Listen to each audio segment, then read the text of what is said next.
The humble person recognizes that I know something, but I also recognize that there's so much that I don't know. The humble person recognizes that I have so much, but also recognize that I have so much that I can give, right? That relationship between nobility and humility is a very, very, very, very latent, very, very hidden point to Gasset's discussion on inertia and effort. And it would probably otherwise go overlooked. This is why I say this is an analysis and not a review, right? This is more of an analysis of what does he mean when he say these things. What does he mean essentially by the distinction between inertia and dynamic, effort-based, emotive action, right? The man of excellence, the woman of excellence is active, is dynamic. The mass man is passive, is defined by his or her sort of inert acceptance of his will, right? There is no appeal to anything else outside of the individual's own genius, the individual's own capital, the individual, whatever it is that that person has attained, right? Be it knowledge, be it power, be it wealth.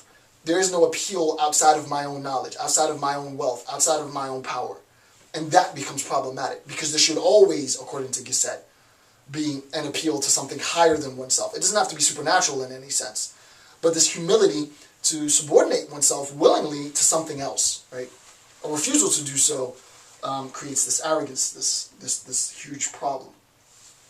Okay, he then goes to make a very interesting point, Gasset, and I'll explain this in a little bit more detail momentarily. And I highlighted this section because I thought this section was very, very, very powerful. For me, right, he says, he's talking about himself now, right? He said, Gasset says, for me then, nobility is synonymous with a life of effort. See? Nobility is, and of course I didn't put nobility, duh, nobility, the true sense of nobility. Nobility is synonymous with a life of effort, right? It's synonymous with a life of effort. Oh, let me put my pen back. Okay, so he says, for me, nobility is synonymous with a life of effort, ever set on excelling oneself, in passing beyond what one is to what one sets up as a duty and obligation, right? Obligation. A duty and obligation. In this way, the noble life stands opposed to the common or inert life. The noble life, right, stands in opposition to the common or inert life, right, in opposition to, which reclines statically upon oneself, commended to perpetual immobility, unless an external force compels it to come out of itself. Hence, we apply the term mass. This is key. Hence, we apply the term mass. And I actually need to put notes in here for myself just really quick. So what is it that Gasset means by revolt, right? Remember, the book is called The Revolt of the Masses. In a previous chapter, we saw what he meant by revolt. And now he's going to define masses. So now we'll have a sense of what exactly he means by the revolt of the masses. Now, let's just skim back to the previous chapter before. He says, revolution is not the uprising against pre-existing order. It's not the uprising against pre-existing order. What is it? But the setting up of a new order contradictory to the traditional one. Remember, earlier in this video, I talked about the traditional stance up until the 18th century, the new stance from the 19th century onward. The traditional stance recognized obligation, recognized the importance of relationships with others, right? Recognized an altruistic nature of human social interaction. This new order, right, is more concerned with the self, is empowered by rights, is driven by selfishness and indulgence and desires. So that the revolt that he's talking about isn't an uprising of guns, isn't an uprising of like a coup d'etat against the nobles per se, quote unquote nobles, right, or the aristocracy.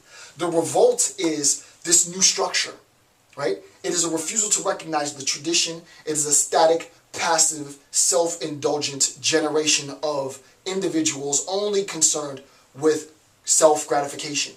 That is the revolt. Now, he's going to tell us what he means by masses, right? So in the last chapter, in chapter 6, he gave us the definition of revolt. Now he's going to give us the definition of masses. Hence, we apply the term mass to the kind of man, not so much because of his multitude, but because of his inertia. So that the revolt of the masses is not an individual account of all of collective people coming together to take up arms to fight the government. This book is not at all about that. No part of this book is about that. The revolt of the masses, very paradoxically, is talking about the individual. Insofar as talking about the masses, he's talking about this idea of the mass man. And we know what the revolt is. It is setting up a contradictory system. Here is the traditional system. Here is the new system. This is the revolt. The masses is, as he said, hence we apply the term mass to this kind of man. He's actually talking about an individual. Not so much because of his multitude, not so much because he's there is a mass of 300,000 people, but because of his inertia.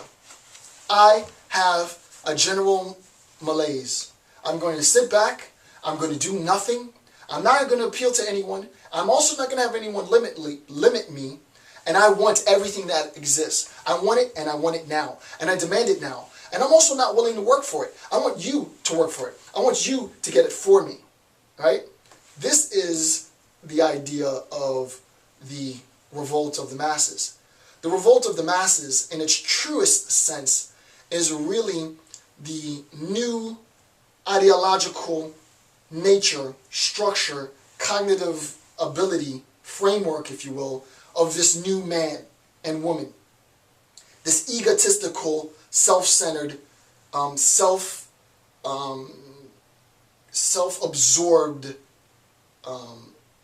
individual that is not concerned with anything else. That looks at everything within society as means of self-gratification.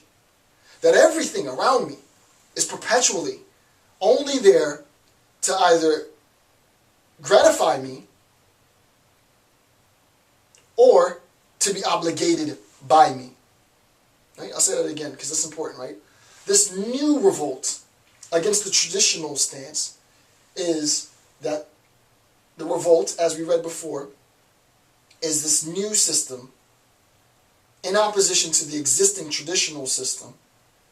And to be technical, to Gasset, prior to the 18th century backward, the 19th century onward, the new motive of the 19th century man and woman is that I have a right and you can't limit my right. And I will not respect any duties that anyone else has, but you have to respect my duties and my obligations, right? So it becomes paradoxical because we live in a society where we want everything from everyone, but we are unwilling to give anyone anything. You cannot simultaneously want everything and make mandates and expectations on everyone for everything that you want and simultaneously be unwilling to give anyone anything. That's why Gasset is pulling his hair out, right? I can imagine him writing this like, what is wrong with you people, right? Nazi Germany progresses out of this idea, right? That I want all for me, right? For the fatherland, to be technical, right? For the fatherland. All of this for the fatherland. None of this for others. All of this for us. None of this for you. You can't do that because insofar as you make a demand, others are equally right in making demands on you.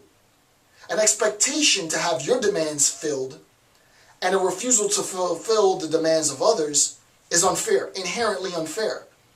And where there is this inherent unfairness, there's going to be conflict, there's going to be tension,